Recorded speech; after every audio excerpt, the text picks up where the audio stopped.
Good afternoon. Next നമുക്ക് പഠിക്കാനുള്ളത് dynamometer പറ്റിയാണ്. ഓക്കെ, ഡൈനാമോമീറ്റർ നമ്മളിത് പറഞ്ഞ പോലെ തന്നെ ഒരു ഫോഴ്സ് ട്രാൻസ്ഡ്യൂസറിന് എക്സാമ്പിളാണ് ഡൈനാമോമീറ്റർ.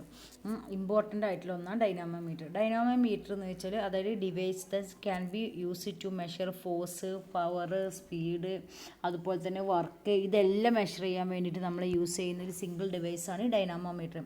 ഈ ഡൈനാമോമീറ്റർ എന്ന് വെച്ചാൽ സാധാരണ എന്ന് വെച്ചാൽ ഫ്രിക്ഷണൽ റെസിസ്റ്റൻസ് മെഷർ ചെയ്തിട്ട് ഈ ഫ്രിക്ഷണൽ റെസിസ്റ്റൻസ് വഴിയാണ് നമുക്കിതിലുള്ള, അതായത് എത്രത്തോളം ആ മെഷീൻസ് റെസിസ്റ്റൻസ് പ്രൊഡ്യൂസ് ചെയ്യുന്നുണ്ട് അത് വഴി എന്ത് ചെയ്യാം, അതിലൂടെ ടോർക്ക് എത്ര ട്രാൻസ്മിറ്റ് ചെയ്യും, ടോർക്ക് എന്ന് വെച്ചാൽ റൊട്ടേറ്റിംഗ് ഫോഴ്സ് അത് ട്രാൻസ്മിറ്റ് ചെയ്തിട്ട്, അതുപോലെ തന്നെ പവർ, ഇതൊക്കെ കാൽക്കുലേറ്റ് ചെയ്യാനാണ് ഡൈനാമോമീറ്റർ നമ്മൾ യൂസ് ചെയ്യുന്നത്.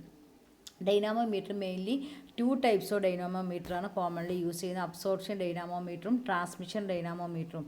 ഓക്കെ, ഈ അബ്സോർപ്ഷൻ ഡൈനാമോമീറ്റർ എന്ന് വെച്ചാൽ ഇപ്പോൾ നമുക്ക് ഡൈനാമോമീറ്റർ പവർ അബ്സോർവ് ചെയ്യുക, അതായത് ഒരു എഞ്ചിന് ഇപ്പോൾ ഈ ഒരു ഫിഗർ നോക്കാം. ഇവിടെ എന്ന് വെച്ചാൽ നമുക്ക്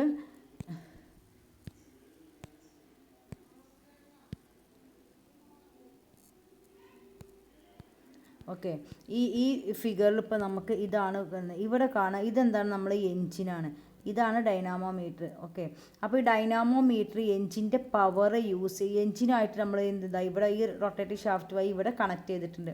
അപ്പോൾ ഇതെന്ന് വെച്ചാൽ എന്താ, ഈ പവർ, ഈ എഞ്ചിൻ്റെ ഔട്ട്പുട്ട് പവർ അബ്സോർവ് ചെയ്തിട്ടാണ് എന്ത് ചെയ്യുന്നത്, ഇത് വർക്ക്, അതായത് ഇത് രണ്ടും കപ്പിൾ ചെയ്തിട്ടാണ്. അപ്പോൾ ഈ എഞ്ചിൻ്റെ പവർ അബ്സോർവ് ചെയ്തിട്ടാണ് ഇത് വർക്ക് ചെയ്യുന്നത്.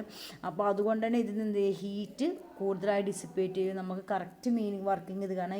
ഇതിലെത്തിയിട്ടുള്ളതാണ്, ഇവിടുന്ന് അത് മെഷറിങ് ചെയ്യുന്നത്.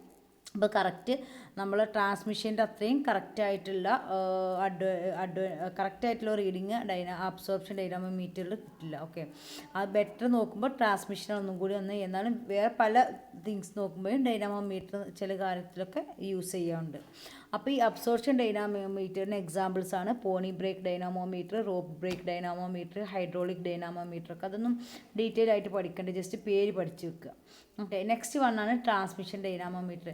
ട്രാൻസ്മിഷൻ ഡൈനാമോമീറ്റർ എന്ന് വെച്ചാൽ എന്താണ്, അതിൽ ഇതിൻ്റെ പവർ നമ്മൾ അബ്സോർവ് ചെയ്യുന്നില്ല. അതായത് ഇതിൽ എന്ന് വെച്ചാൽ നമുക്ക് അതായത് ഡൈനാമോമീറ്റർ ഈ മെഷീൻസായിട്ട് കണക്ട് ചെയ്തിട്ടാണ് വെക്കുന്നതല്ലേ. പക്ഷേ ഇതിലെന്തുണ്ടാവില്ല, ഈ ഔട്ട്പുട്ട് എഞ്ചിൻ്റെ പവറൊന്നും ഇത് അബ്സോർവ് ചെയ്യാത്ത ടൈപ്പ്, അബ്സോർവ് ചെയ്യാതെ ഡയറക്റ്റായിട്ട് വർക്ക് ചെയ്യുന്നതാണ് എൻ്റെ ട്രാൻസ്മിഷൻ ഡൈനാമോമീറ്റർ എന്ന് പറയുന്നത്. Okay, so it is a dynamometer in which power is measured without being absorb or used up during ട്രാൻസ്മിഷൻ്റെ സമയത്തുണ്ടാകുന്ന ഇത് മാത്രമാണ് അത് യൂസ് ചെയ്യുന്നുള്ളൂ. അല്ലാതെ അതിന് പവർ ട്രാൻസ്മിഷന് വേണ്ടിയിട്ടാണ് പവർ യൂസ് ചെയ്യുന്നത്, അല്ലാതെ അത് അബ്സോർവ് ചെയ്യുന്നില്ല, മെഷീൻ വർക്ക് ചെയ്യാൻ വേണ്ടിയിട്ട് അബ്സോർവ് ചെയ്യുന്നില്ല. സാധാരണ എന്ന് വെച്ചാൽ ഇങ്ങനത്തെ ഡിവൈസസ് എന്ന് വെച്ചാൽ ടോർക്ക് മെഷർ ചെയ്യാൻ യൂസ് ചെയ്യുന്നത്. ഇതെന്ന് വെച്ചാൽ സ്പെഷ്യൽ ടോർക്ക് മെഷർ ചെയ്യാൻ യൂസ് ചെയ്യുമ്പോൾ ഇതിന് വേറെ സ്പെഷ്യൽ ആയിട്ടുള്ള ടോർക്ക് മീറ്റർ ഇതിൻ്റെ ഉള്ളിൽ ഇൻസേർട്ട് ചെയ്യുക. അതായത് ഈ ഷാഫ്റ്റിൻ്റെ ഇതിൻ്റെ ഉള്ളിൽ ഷാഫ്റ്റ് എന്ന് വെച്ചാൽ റൊട്ടേഷണൽ ഡിവൈസ്, അതിൻ്റെ ഉള്ളിൽ സ്പെഷ്യൽ ടോർക്ക് ഡിവൈസ് ഇൻസേർട്ട് ചെയ്തിട്ടാണ് എന്ത് ചെയ്യുന്നത്, ഇത് വർക്ക് ചെയ്യുന്നത്. അതായത് മെഷീൻസൊക്കെ നമ്മൾ മെഷീൻസ് റൊട്ടേറ്റ് ചെയ്യുമ്പോഴൊക്കെ എന്ന് വെച്ചാൽ ടോർക്ക് പ്രൊഡ്യൂസ് ചെയ്യും.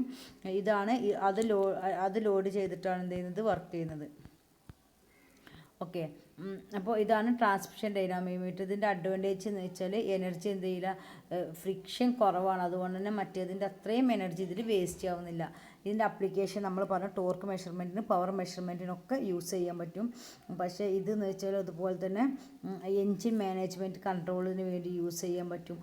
നമ്മൾ കമ്പഷൻ ഇൻവെസ്റ്റിഗേഷൻസ്, അതായത് ഓരോ മെഷീൻസിൻ്റെ പവർ ഇൻവെസ്റ്റിഗേറ്റ് ചെയ്യാൻ വേണ്ടിയിട്ട് അത് എഫിഷ്യൻ്റ് ആണോ എന്ന് ഇൻവെസ്റ്റിഗേഷൻ ചെയ്യാൻ, ഇതിനൊക്കെ വേണ്ടിയിട്ട് നമ്മൾ ഈ ഡൈനാമോമീറ്റർ യൂസ് ചെയ്യുന്നത്.